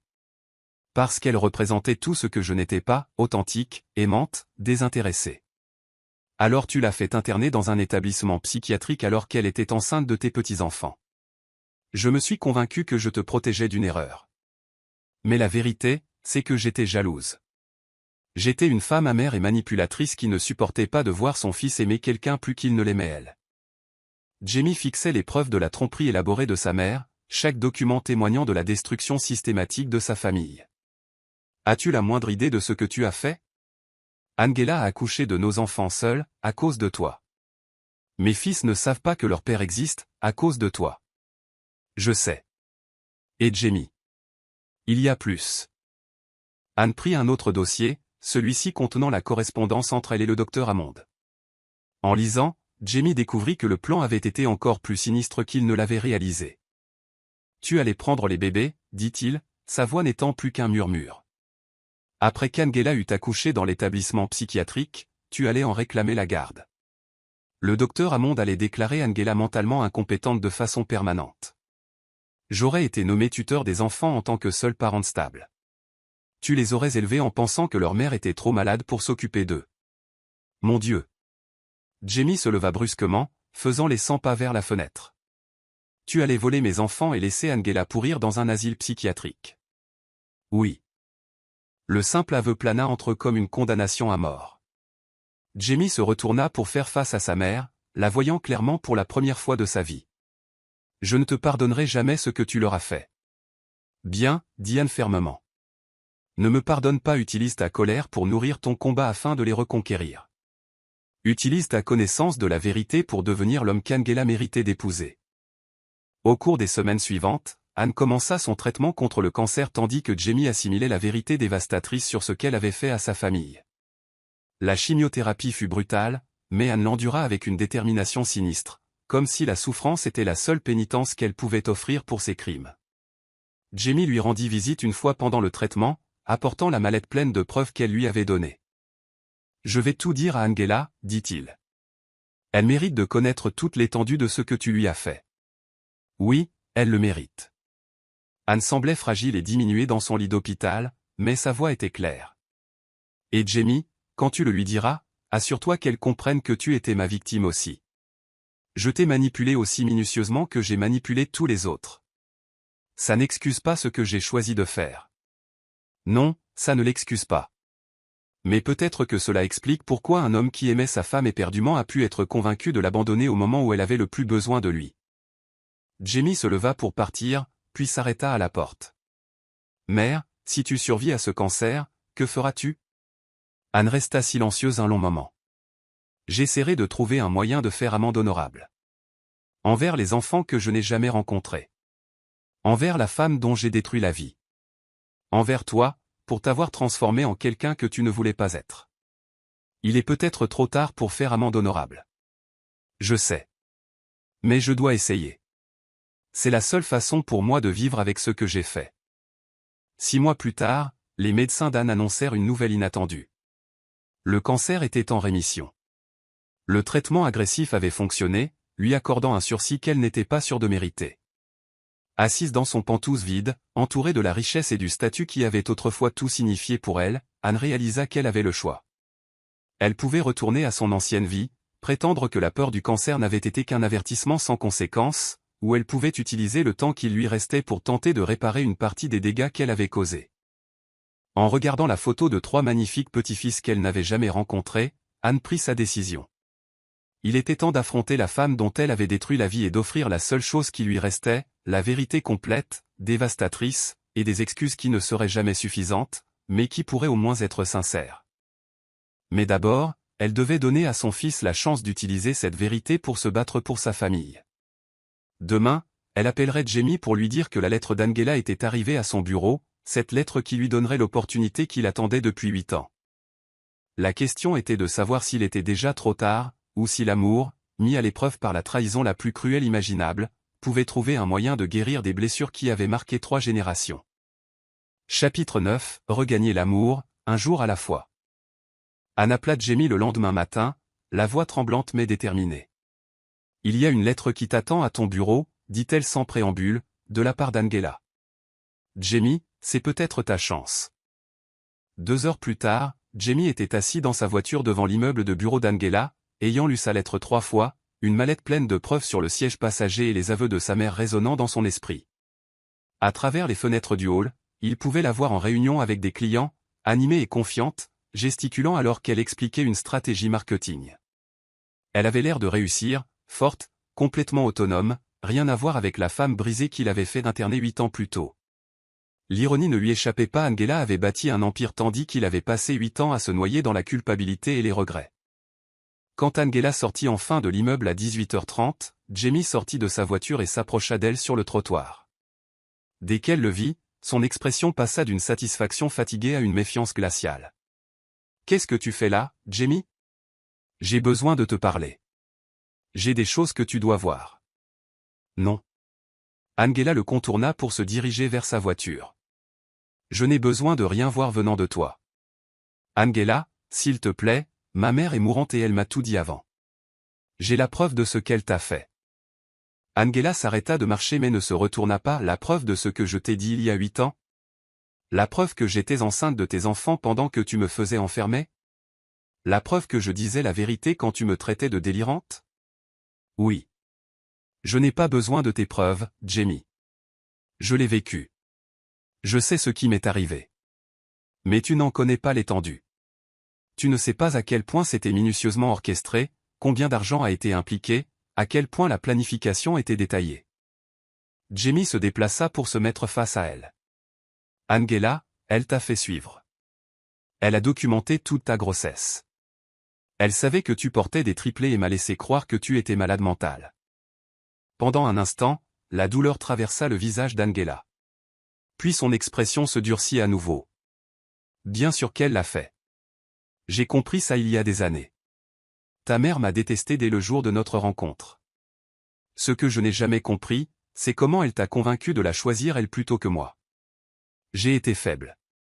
Oui, tu l'as été. Et le savoir ne change rien à ce fait. » Angela atteignit sa voiture et se tourna pour lui faire face complètement. « Jamie, je suis contente que tu connaisses enfin la vérité. J'espère que cela t'aidera à mieux dormir la nuit. Mais ça ne change rien entre nous. Et nos fils ? Ne méritent-ils pas de connaître leur père ? Nos fils méritent mieux que ce qu'ils ont reçu de toi. Mais oui, un jour, ils voudront peut-être te rencontrer. Quand ils seront prêts. Quand je serai prête. Mais pas parce que tu m'as tendu une embuscade devant mon bureau avec ta culpabilité et tes excuses. Alors dis-moi ce que je dois faire. » Angela étudia son visage un long moment. « Tu veux savoir ce que tu dois faire ? Prouve que tu as changé. Pas avec des mots, des explications ou des preuves sur les manipulations de ta mère. Prouve-le par des actes. Montre-moi que tu es digne de faire partie de leur vie. Comment ? Trouve la solution, Jamie. Si tu ne peux pas comprendre ce que signifie gagner la confiance par des actes au lieu de l'exiger par des explications, alors tu n'as rien appris du tout. » Angela monta dans sa voiture et démarra, laissant Jamie sur le trottoir avec sa mallette de preuves qui semblait soudain dérisoire. Elle avait raison. La preuve de la tromperie de sa mère n'effaçait pas ses propres choix. La connaissance de la manipulation ne restaurait pas la confiance qu'il avait brisée. Au cours des mois suivants, Jamie entama ce qu'il considérait comme sa campagne pour prouver qu'il était digne de sa famille. Mais ses premières tentatives furent maladroites, des gestes désespérés qui révélaient à quel point il comprenait peu comment gagner le pardon. Il envoya des cadeaux coûteux au bureau d'Angela, fleurs, bijoux, articles de luxe qu'elle renvoya sans les ouvrir. Il fit des dons à des œuvres caritatives au nom des garçons, s'assurant qu'Angela reçoive des notifications de sa générosité. Il engagea des détectives privés pour connaître leur vie, leurs intérêts, leurs besoins, afin de pouvoir anticiper les moyens d'aider. Chaque geste fut renvoyé, rejeté ou complètement ignoré. Il fallut 6 mois d'échec avant que Jamie ne réalise qu'il essayait toujours de contrôler la situation au lieu de changer réellement. Il accomplissait des actes de contrition au lieu de faire preuve d'une véritable transformation. Le déclic se produisit lors d'une conversation avec le docteur Sarah Chen, la thérapeute qu'il voyait depuis qu'il avait appris la vérité sur la manipulation de sa mère. « Vous essayez toujours de gérer le résultat », observa le docteur Chen lors d'une de leurs séances. « Chaque geste que vous faites est conçu pour obtenir une réponse spécifique d'Angela. C'est de la manipulation, même si c'est bien intentionné. Alors que dois-je faire ? Que feriez-vous si vous saviez qu'elle ne vous pardonnerait jamais, si vous saviez que vos fils ne voudraient jamais de relation avec vous ? Comment vivriez-vous alors ? » La question stoppa net Jamie. Il avait été tellement concentré sur la reconquête de sa famille qu'il n'avait pas envisagé ce que cela signifiait d'être simplement une meilleure personne, quel que soit le résultat. Je ne sais pas, c'est par là que vous devez commencer, devenir quelqu'un digne de leur amour, que vous le receviez ou non. Jamie commença à faire des choix différents. Au lieu d'envoyer des cadeaux à Angela, il finança anonymement des bourses à l'école des garçons pour les enfants dont les parents ne pouvaient pas payer les frais de scolarité. Au lieu d'engager des enquêteurs pour tout savoir sur leur vie, Il se porta volontaire comme entraîneur de football pour les jeunes, apprenant à travailler avec des enfants et à comprendre ce qui les faisait se sentir valorisés et en sécurité. Il cessa d'envoyer des lettres pour s'expliquer et commença à envoyer de simples notes reconnaissant leur réussite, les buts de Xavian au football, les victoires de Kailani à l'Expo Science, les prix d'écriture de Nirik sans rien demander en retour. Lorsque la voiture d'Angela tomba en panne devant l'école des garçons un après-midi pluvieux, Jamie passait par là après sa séance d'entraînement bénévole. Il s'arrêta et proposa son aide, s'attendant à un rejet. Au lieu de cela, Angela accepta qu'il la raccompagne, épuisée, sa garde momentanément baissée. « Merci », dit-elle doucement alors qu'ils étaient bloqués dans les embouteillages. « Je sais que tu n'étais pas obligé de t'arrêter. » « Si, je l'étais. Pas parce que j'attends quelque chose de toi, mais parce que c'était la chose à faire. » Ils roulèrent en silence pendant plusieurs minutes avant qu'Angela ne reprenne la parole. « Les garçons posent des questions sur toi parfois. » Le cœur de Jamie fit un bond, mais il garda une voix stable. « Que leur dis-tu ? » La vérité. Que leur père a fait de terribles erreurs, mais qu'il les aime. Qu'un jour, s'ils le veulent, ils pourront décider de te rencontrer. Et que disent-ils ? Ils sont curieux. Surtout ces derniers temps. Xavian a demandé si tu savais jouer au football. Kailani veut savoir si tu es assez intelligent pour comprendre ses projets scientifiques. Nirik s'est demandé si tu aimais lire. Jamie sentit les larmes monter. Qu'est-ce que tu leur as répondu ? Que je ne sais pas qui tu es maintenant. Que l'homme que j'ai épousé aurait peut-être pu répondre à ces questions, mais que tu devrais leur montrer toi-même qui tu es devenu. Lorsqu'ils arrivèrent chez Angela, Jamie aperçut 3 garçons regardant par la fenêtre ses fils, qu'ils n'avaient jamais vraiment rencontrés et étudiant leur père avec des yeux intelligents et curieux. « Angela, dit-il alors qu'elle sortait de la voiture, je n'attends pas de pardon. Je ne le demande même plus. Mais s'il arrive un moment où tu penses qu'il est sans danger pour eux de me rencontrer, je serai prêt. » Qu'est-ce que ça veut dire ? Prêt ? Ça veut dire que je serai quelqu'un sur qui ils peuvent compter, quelqu'un qui fait passer leurs besoins en premier, quelqu'un qui gagne la confiance au lieu de l'exiger. Jamie leva les yeux vers la maison où vivaient ses enfants. Ça veut dire que je serai le père qu'ils méritent, pas celui qu'ils ont eu. 3 semaines plus tard, Angela l'appela. Les garçons veulent te rencontrer, dit-elle sans préambule. Ils posent plus de questions, et je pense qu'ils sont assez grands pour commencer à prendre leurs propres décisions quant à ta place dans leur vie. Les mains de Jamie tremblaient en tenant le téléphone. Quand ? Samedi après-midi. 2 heures. Au parc près de chez nous. Je serai là tout le temps, et si l'un d'eux se sent mal à l'aise ou veut partir, nous partons immédiatement. Bien sûr. Angela, merci. Ne me remercie pas. Ce n'est pas pour toi. C'est pour eux. Ils méritent la chance de connaître leur père s'ils le veulent. Le samedi arriva avec un temps exceptionnellement chaud pour un mois d'octobre. Jamie arriva au parc en avance, s'asseyant sur un banc avec un ballon de football, un magazine scientifique et un livre sur la Rome antique. De petits gestes pour montrer qu'il avait écouté les allusions d'Angela sur leurs intérêts. Quand Angela arriva avec les garçons, le souffle de Jamie se coupa. C'étaient de beaux enfants à l'air intelligent, qui se tenaient avec confiance et curiosité. Xavian, clairement le protecteur, se tenait légèrement devant ses frères. Kailani sautillait avec une énergie à peine contenue. Nirik observait tout avec des yeux pensifs. « Les garçons, dit doucement Angela, voici votre père, Jamie. » Pendant un instant, personne ne bougea. Puis Kailani s'avança avec sa franchise caractéristique. « T'es vraiment notre papa ? » « Oui, » dit Jamie, la voix chargée d'émotion. « Je le suis vraiment. »« Pourquoi tu n'as pas voulu nous rencontrer avant ?» demanda Xavian, le ton protecteur mais pas hostile. Jamie s'agenouilla à leur hauteur. « Parce que j'ai fait de terribles erreurs quand vous êtes nés. Je n'ai pas cru votre mère quand elle m'a parlé de vous, et le temps que je réalise que j'avais tort, j'ai dû apprendre à être digne d'être votre père. »« Et maintenant tu es digne ?» demanda Nirik avec la franchise de ses 8 ans. « Je ne sais pas, » répondit honnêtement Jamie. « C'est quelque chose que vous devrez décider par vous-même. » Au cours des 2 heures suivantes, Jamie n'essaya pas d'être le père parfait ou de gagner leur affection instantanée. Au lieu de cela, il écouta leurs histoires, répondit honnêtement à leurs questions et commença lentement à comprendre les enfants remarquables qu'Angela avait élevés. Ils jouèrent au football jusqu'à ce que Xavian admette à contre-cœur que Jamie n'était pas nul. Ils discutèrent de la dernière expérience scientifique de Kailani jusqu'à ce que le garçon soit satisfait que son père soit assez intelligent pour comprendre la photosynthèse. Ils parlèrent des livres préférés de Nirik jusqu'à ce que le garçon calme sourit et dise que Jamie avait peut-être bon goût en matière d'histoire. Quand il fut temps de partir, les garçons échangèrent des regards dans cette communication silencieuse qu'Angela avait décrite. « On peut le revoir ?» demanda Zavian à sa mère. « Si vous le voulez » répondit Angela. « Et s'il continue de prouver qu'il est digne de votre temps, je le ferai » promit Jamie en regardant chacun de ses fils tour à tour. « Je passerai chaque jour du reste de ma vie à prouver que je suis digne d'être votre père. » Alors qu'il s'éloignait, Jamie entendit Kailani demander à Angela, « Maman, tu penses que papa est désolé pour les erreurs qu'il a faites ?» « Oui, chérie, » répondit Angela. « Je pense qu'il est très désolé. »« Assez désolé pour peut-être essayer à nouveau » ajouta doucement Nirik.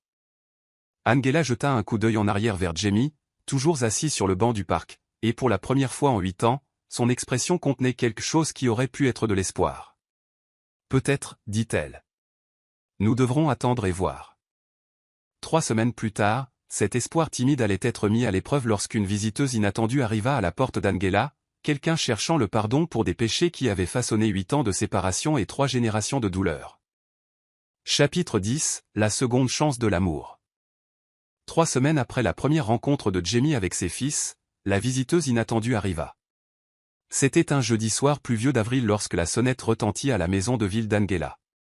Elle était blottie sur le canapé avec Nirik, lisant ensemble tandis que Zavian et Kailani jouaient aux échecs à proximité, leur voix créant la symphonie confortable de la vie de famille qu'elle avait bâtie à partir de rien.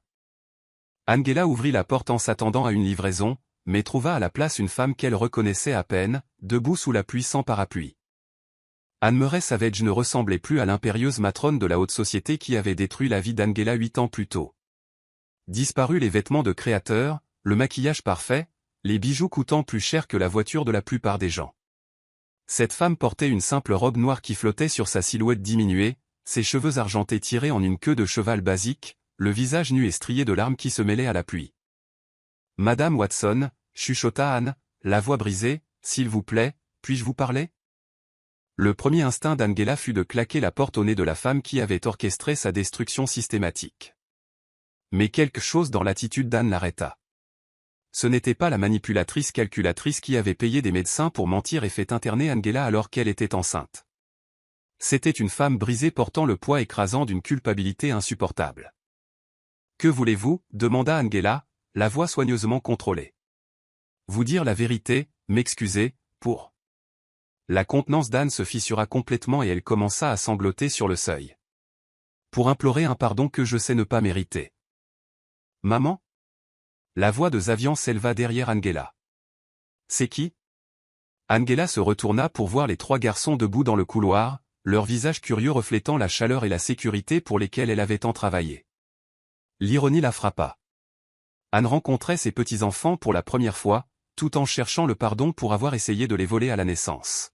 « Les garçons, » dit Angela avec précaution, « c'est la mère de votre père, votre grand-mère Anne. » Kailani s'avança avec sa franchise habituelle. « Tu es notre grand-mère. Pourquoi tu pleures ?» Anne regarda les 3 magnifiques enfants qu'elle n'avait jamais eu le droit de rencontrer, des enfants dont elle avait nié l'existence alors qu'ils grandissaient dans le ventre de leur mère. Ses sanglots s'intensifièrent alors qu'elle s'agenouillait à leur hauteur. « Parce que j'ai fait de terribles, terribles erreurs, » chuchota-t-elle à travers ses larmes. « J'ai blessé votre famille d'une manière qui ne pourra jamais être réparée. Je pleure parce que je suis désolée, et parce que vous êtes si beau, et parce que j'ai perdu la chance de vous aimer comme une grand-mère le devrait. » Angela observait la scène avec des émotions contradictoires. Une part d'elle voulait protéger ses enfants de la douleur de cette femme, mais une autre part reconnaissait l'importance de ce moment. Ses fils voyaient un remords sincère, comprenant que même les adultes qui commettent des erreurs dévastatrices peuvent ressentir un profond regret. « Pourquoi tu ne rentres pas pour t'abriter de la pluie » dit Nirik gentiment, montrant cette compassion qui ne cessait d'étonner Angela. « Les garçons, allez finir vos devoirs en haut » dit doucement Angela. « J'ai besoin de parler à votre grand-mère seule. » Après que les enfants furent montés à contre-cœur, Angela conduisit Anne au salon. Anne se tenait au centre de la pièce, regardant les photos de famille, les dessins des enfants sur les murs, les preuves de la vie qu'Angela avait construite sans aucune aide de la famille Savage. Vous avez élevé des enfants extraordinaires, dit Anne, la voix chargée d'émotion. Ils sont gentils, intelligents, beaux, tout ce qu'une grand-mère pourrait espérer, et j'ai renoncé à tout droit de les connaître. Asseyez-vous, dit Angela, sans gentillesse mais sans cruauté non plus. Anne s'assit au bord du canapé comme si elle ne méritait pas d'être à l'aise. De nouvelles larmes coulèrent sur son visage alors qu'elle commençait à parler. J'ai détruit ton mariage, dit-elle, la voix à peine audible. J'ai payé le docteur Hammond $300 000 pour fabriquer des dossiers médicaux, pour convaincre Jamie que tu n'étais pas enceinte, pour lui faire croire que tu étais malade mentale. J'ai engagé des détectives privés pour te suivre, pour documenter ta grossesse tout en disant à tout le monde que c'était du délire. J'ai orchestré chaque détail pour te faire interner dans cet établissement psychiatrique. Angela sentit la colère familière monter. Mais en dessous, il y avait autre chose, un étrange soulagement qu'Anne dise enfin toute la vérité. Je sais tout cela maintenant, dit froidement Angela. Jamie m'a raconté après avoir cru que vous étiez morte. Je ne suis pas morte. J'étais censée mourir. Le cancer. Mais les traitements ont fonctionné, et maintenant je dois vivre avec ce que j'ai fait. Les mains d'Anne tremblaient alors qu'elle fouillait dans son sac à main.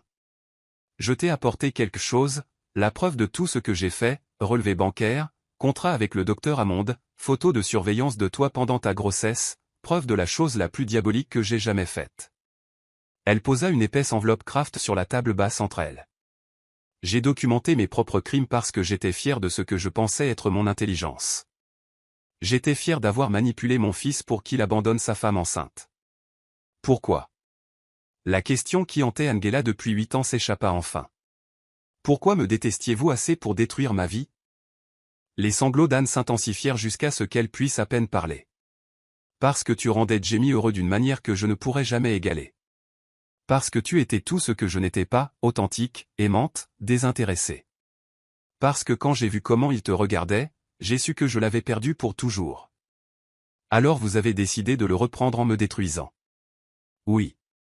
Je me suis dit que je le protégeais d'une erreur. Je me suis convaincu que tu n'étais pas assez bien pour notre famille, que tu le freineras. Anne regarda Angela droit dans les yeux à travers ses larmes. Mais la vérité, c'est que j'étais jalouse. J'étais une femme amère et manipulatrice qui ne supportait pas de voir son fils aimer quelqu'un plus qu'il ne m'aimait. Vous m'avez fait enfermer alors que j'étais enceinte de vos petits-enfants. Je sais. La voix d'Anne se brisa complètement. J'avais prévu de te laisser accoucher dans cet établissement. Pour ensuite me faire déclarer incompétente mentalement de façon permanente afin de prendre la garde des bébés? J'allais les élever comme les miens pendant que tu pourrissais dans un hôpital psychiatrique. Angela sentit la pièce tourner autour d'elle. Elle savait que le plan d'Anne était élaboré, mais entendre l'étendue complète de la cruauté prévue était stupéfiant. Vous alliez voler mes enfants et me laisser mourir dans cet endroit? Oui. Et Angela, ce n'est même pas le pire. Anne sanglotait si fort qu'elle pouvait à peine respirer. Je savais que tu disais la vérité. J'ai vu les images échographiques montrant 3 bébés en bonne santé. Je t'ai observé pendant ta grossesse, j'ai vu comment tu rayonnais, comment tu leur parlais, à quel point tu étais excité. Je savais que tu portais des triplés, et j'ai laissé tout le monde croire que tu étais folle. Vous saviez que j'étais enceinte tout ce temps, dès votre rendez-vous de la 12e semaine. J'avais des copies de chaque véritable échographie, de chaque analyse de sang confirmant la grossesse. Je t'ai regardé porter mes petits-enfants pendant que je convainquais mon fils que tu délirais. Angela fixait la femme qui avait été l'architecte de ses cauchemars, comprenant enfin toute l'étendue du mal qui avait été perpétré contre sa famille. J'ai passé 9 mois à supplier les gens de croire que j'étais enceinte des enfants de votre fils, dit Angela, la voix d'un calme mortel. J'ai accouché seule dans un établissement psychiatrique à cause de vous. J'ai élevé ces 3 garçons sans leur père pendant 8 ans à cause de vous. Je sais, et je ne pourrai jamais défaire cela. Je ne pourrai jamais te rendre ces années, ni rendre à Jamie la chance de voir ses enfants naître, ni donner à mes petits-enfants le père qu'ils méritaient dès le début.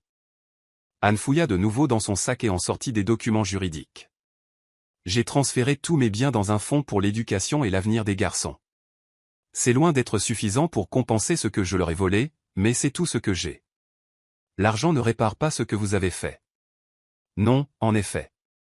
Anne se leva, se dirigeant vers la porte. Rien ne répare ce que j'ai fait. Je suis venu ici parce que je meurs, Peut-être plus du cancer, mais de culpabilité, de regret, de savoir que j'ai détruit la plus belle histoire d'amour dont j'ai jamais été témoin. Elle s'arrêta à la porte, se retournant pour faire face à Angela une dernière fois. Tu avais raison sur tout. Tu étais une épouse et une mère extraordinaire. Tu méritais un mari qui te faisait confiance et une belle-mère qui te célébrait. Au lieu de cela, tu as eu un homme faible et une femme diabolique, qui ont détruit ton bonheur parce que nous ne pouvions pas supporter à quel point il était parfait. Les larmes d'Anne coulaient plus fort maintenant, 8 ans de culpabilité refoulés se déversant. J'ai passé des années à être vénéré par des étrangers, tout en étant détesté par les seules personnes qui comptent. J'ai de l'argent, des maisons, le respect de gens qui ne savent pas ce que je suis vraiment. Mais j'ai perdu mon fils, je n'ai jamais connu mes petits-enfants et j'ai causé des souffrances qui résonneront à travers les générations. Vous avez raison, dit Angela sans pitié. Vous avez perdu tout ce qui comptait. Je sais, et je le mérite. Mais Angela, s'il te plaît, ne laisse pas ta haine envers moi empêcher Jamie d'avoir une relation avec ses beaux enfants. Il était ma victime aussi. Je l'ai manipulé aussi minutieusement que j'ai manipulé tous les autres. Angela étudia le visage d'Anne, cherchant des signes de manipulation ou de calcul. Mais tout ce qu'elle vit, ce fut un remords dévastateur et sincère. Je prends des décisions concernant mes enfants en fonction de ce qui est le mieux pour eux, pas en fonction de mes sentiments envers vous. Alors tu es une meilleure personne que je ne l'ai jamais été. Anne ouvrit la porte, puis se retourna une dernière fois. Ces garçons là-haut, ce sont des miracles. Tu les as élevés avec l'amour que je n'ai jamais donné à mon propre fils. Peut-être que c'est ainsi que cette histoire sera rachetée. À travers eux, à travers l'amour que tu leur as donné malgré tout ce que j'ai enlevé. Après le départ d'Anne, Angela resta seule dans son salon pendant un long moment, assimilant la rencontre. En haut, elle pouvait entendre ses garçons se préparer pour le lit, leur voix se mêlant dans le chaos confortable de la routine du soir. Enfin, elle prit son téléphone et appela Jamie. « Angela, est-ce que tout va bien? Ta mère est venue me voir ce soir. » « C'est impossible. Elle n'est pas morte? » Elle était mourante, mais elle est en rémission. Jamie, elle m'a tout dit, toute la vérité sur ce qu'elle nous a fait. Jamie resta silencieux un long moment. Comment te sens-tu? Épuisé, en colère, mais aussi libéré d'une certaine manière. Pendant 8 ans, je me suis demandé si j'étais folle de croire que le complot était aussi vaste qu'il le semblait. Maintenant je sais que c'était pire que ce que j'imaginais. Angela, je suis tellement désolé. Viens, l'interrompit-elle. Ce soir, après que les garçons seront endormis, nous devons parler. 1 heure plus tard, Jamie arriva chez Angela, son visage reflétant le même épuisement émotionnel qu'elle ressentait. Ils s'assirent ensemble sur le canapé où Anne avait avoué ses crimes, le poids de 8 ans de vérité s'installant enfin entre eux. Elle savait, dit doucement Angela. Tout ce temps, elle savait que j'étais enceinte de triplé. Elle a vu les échographies, les analyses de sang, tout, et elle t'a quand même laissé croire que j'étais folle. Les mains de Jamie se serrèrent en poing. J'aurais dû te faire confiance. Oui, tu aurais dû. Mais Jamie, en l'entendant ce soir, en voyant comment elle a tout manipulé complètement, je comprends enfin comment tu as été trompé. Ça n'excuse pas ce que tu as fait, mais je le comprends. Qu'est-ce que ça veut dire? Angela le regarda vraiment, pour la première fois en 8 ans sans le filtre de la colère et de la trahison. Ça veut dire que je t'observe avec nos fils depuis des mois. Tu viens quand tu dis que tu viendras. Tu les écoutes. Tu fais passer leurs besoins en premier. Tu deviens le père qu'ils méritent. J'essaie. Tu réussis, et ça me terrifie. Pourquoi? Parce que je peux voir l'homme dont je suis tombée amoureuse. Parce que malgré tout, une partie de moi aime toujours cet homme, et je ne sais pas si je suis assez forte pour survivre au fait de me tromper à nouveau sur toi. Avant que Jamie ne puisse répondre, ils entendirent de petits pas dans l'escalier. Nyric apparut dans l'encadrement de la porte, tenant son livre préféré sur les empereurs romains. « Papa, tu veux bien me lire une histoire? S'il te plaît. » Jamie regarda Angela, qui hocha lentement la tête. « Juste pour ce soir. » 30 minutes plus tard, Angela trouva Jamie dans la chambre des garçons, assis par terre entre leurs 3 lits, leur racontant une histoire complexe de chevaliers courageux et de dragons perdus. Les 3 garçons étaient captivés, leurs visages rayonnant de joie et d'émerveillement. Et le dragon réalisa, disait Jamie, la voix douce d'émotion, que les chevaliers n'essayaient pas de lui faire du mal. Ils essayaient de l'aider à retrouver le chemin de sa famille, mais il avait été perdu si longtemps qu'il avait oublié à quoi ressemblait sa maison. Est-ce qu'il s'est souvenu, demanda Kailani, le souffle coupé. Les chevaliers lui ont montré que la maison n'était pas un lieu, continua Jamie. C'étaient les gens qu'il aimait assez pour continuer à le chercher, même quand il avait trop peur de revenir. Angela observait depuis la porte, son cœur se brisant et guérissant simultanément. C'était ce dont elle avait rêvé pendant ces mois solitaires de grossesse, Jamie racontant des histoires à leurs enfants, étant le père qu'elle savait qu'il pouvait être. Après que les garçons se furent endormis, Angela et Jamie descendirent dans un silence chargé. Dans le salon, le clair de lune traversait les fenêtres, projetant des ombres argentées à travers l'espace où leur famille guérissait lentement, soigneusement. « Angela, dit Jamie en se tournant vers elle, je sais que je ne mérite pas une autre chance. Je t'ai laissé tomber quand tu avais le plus besoin de moi. Mais en les regardant ce soir, Jamie. » Angela s'approcha, assez près pour voir la douleur et l'espoir lutter dans ses yeux. « J'ai passé 8 ans à être en colère, 8 ans à me protéger, moi et nos fils, pour ne pas être blessés à nouveau. Mais ce soir, après tout ce que ta mère a dit, en te regardant avec eux. Quoi? J'ai réalisé que l'amour, ce n'est pas ne jamais commettre d'erreurs, c'est ce que tu fais après les avoir commises. C'est savoir si tu apprends, si tu grandis, si tu deviens digne de l'amour que tu as rejeté. » Les mains de Jamie tremblèrent alors qu'il levait les bras pour prendre son visage en coupe. Suis-je devenu digne? Angela plongea son regard dans les yeux de l'homme qui lui avait brisé le cœur si complètement qu'elle avait cru qu'il ne guérirait jamais. Mais les cœurs, avait-elle découvert, étaient plus résilients qu'elle ne l'avait jamais imaginé, et l'amour, le vrai amour, était plus fort que la trahison, plus profond que la douleur, plus durable que les pires erreurs que les gens pouvaient commettre. Je le pense, chuchota TL, et je suis prête à le découvrir. Quand Jamie l'embrassa, ce baiser portait le poids de 8 ans de séparation, la douleur de la trahison et de l'abandon, et l'espoir tremblant de la rédemption. C'était désespéré et doux, une excuse et une promesse, une reconquête d'un amour qui avait survécu à l'impensable. Je t'aime, murmura Jamie contre ses lèvres. Je n'ai jamais cessé, même quand j'étais trop brisé pour le mériter. Je t'aime aussi, admit Angela, les mots semblant à la fois étrangers et parfaitement justes. Mais si on fait ça, si on essaie à nouveau, ce ne sera pas comme avant. Je sais. Tu es plus forte maintenant, plus sage, plus incroyable que je ne l'ai jamais mérité. Et tu es différent aussi. Je suis l'homme qui a passé 8 ans à apprendre la différence entre l'amour et le contrôle, entre la confiance et la foi aveugle, entre être le fils de quelqu'un et être le père de quelqu'un. Angela sourit à travers des larmes qui semblaient différentes de toutes celles qu'elle avait versées en 8 ans, des larmes d'espoir au lieu de chagrin, de possibilité au lieu de perte. Alors peut-être que nous pouvons être différents ensemble. Peut-être que nous pouvons construire quelque chose de mieux que ce que nous avons perdu. Oui, dit Jamie en la soulevant de terre et en la faisant tourner dans le salon où leur fils jouait et riait chaque jour. Oui, nous le pouvons. Ils firent l'amour cette nuit-là avec 8 ans de désir, de chagrin et d'espoir se déversant entre eux. C'était tendre et féroce, prudent et dévorant, une reconquête d'un amour qui avait survécu à la trahison, à la séparation et à la manipulation la plus cruelle imaginable. Plus tard, alors qu'ils étaient allongés dans les bras l'un de l'autre, Angela murmura contre sa poitrine. « Tu m'as laissé tomber une fois, Jamie.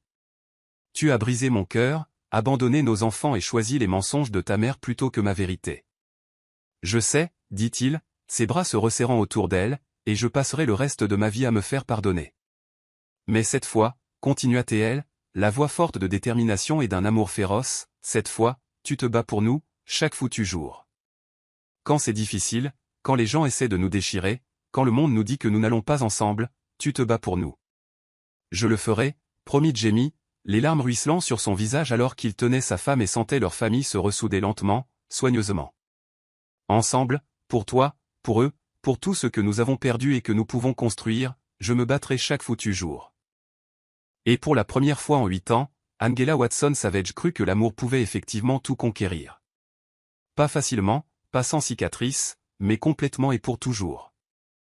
Dehors, la pluie avait cessé, et le clair de lune illuminait une famille qui avait été brisée et apprenait à guérir, un amour qui avait été testé au-delà du raisonnable et avait survécu, et 3 petits garçons dormant paisiblement à l'étage qui se réveilleraient pour découvrir que parfois, contre toute attente, les choses brisées pouvaient redevenir magnifiquement entières.